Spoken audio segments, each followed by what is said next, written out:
Josh Serrano here at Garden Crops Research Center on Plains Road, the University of Rhode Island, where a senior is actually using microbeads to detect storm runoff, actually right behind me all across this road, using little microbeads that she puts in plants using a nail. And by then she's able to take the beads later and collect the data from what gets absorbed into the beads, bring it back to her lab, and be able to trace runoff for road sediment.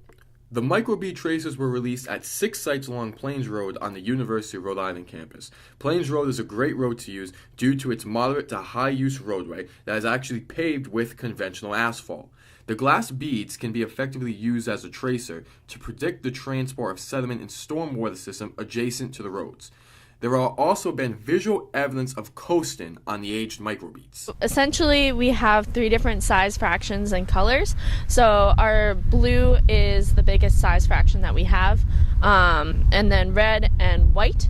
So essentially, these mimic natural soils that we see on the roadsides over there.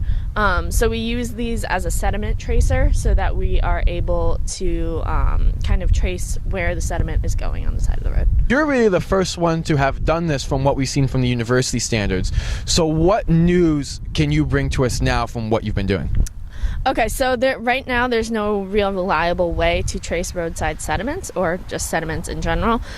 So this is kind of a new concept that we're working on, but we are actually seeing the movement. I am able to use Surfer software to be able to map it out and actually find like a plume map of the concentrations of the beads in my sample.